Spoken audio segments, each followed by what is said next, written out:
Hello, Bible readers. Welcome back to our Bible sharing experience. And today I'll be sharing lessons from Leviticus 11 to 13. And here go my lessons. After the instructions regarding priestly conduct was given, God spoke to Moses and Aaron and asked him to give the people instructions regarding ceremonially clean and unclean animals.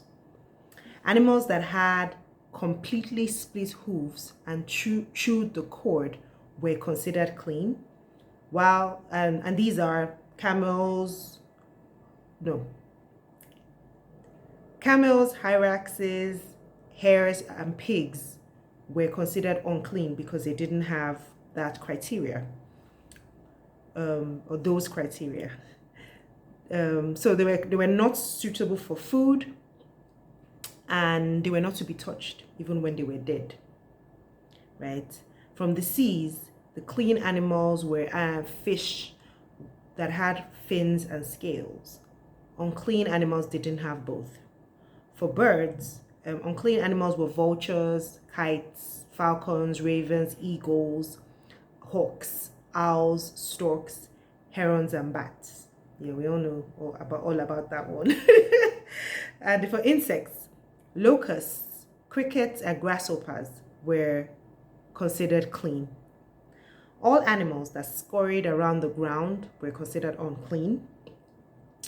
And I wondered about that, but then I was like, yeah, scurry. So that'll probably be rats, rodents, reptiles like snakes, and all. So that's understandable. Instructions were also given to Moses by God regarding a woman's purification after childbirth. She was considered ceremoniously unclean for a period of time, depending on if she had a son or a daughter.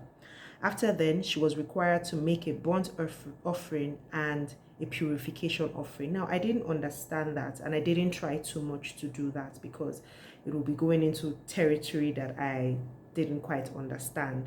So if anyone has any sort of feedback concerning that, please share. I'll be happy to know.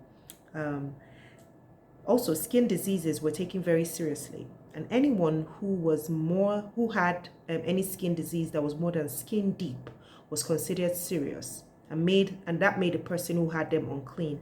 Now, in the version that I read, which is the New Living Translation, you said skin diseases, but when I checked another translation, the New King James, I saw that it referred more to leprosy. So every time that the Bible said skin disease, it meant like leprosy. It was the priest's responsibility to inspect and pronounce the verdict on whether a person was clean or not based on what they could find out from a certain sort of rash or disease on the skin. Instructions were also given for dealing with contaminated clothing, like when you have mildew on your clothes, they are considered unclean, and if after a certain period it still kept on growing, you had to burn it, and even in houses as well.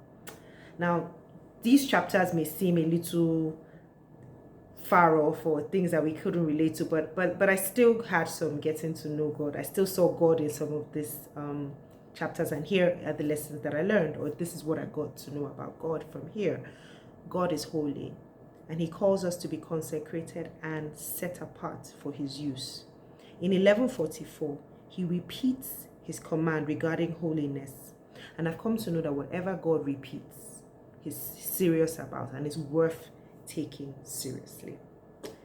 Thank you for joining me today. Tomorrow we'll continue lessons from Leviticus 14 to 15. And I look forward to seeing you then. Thank you for sticking with me. See you tomorrow. Bye.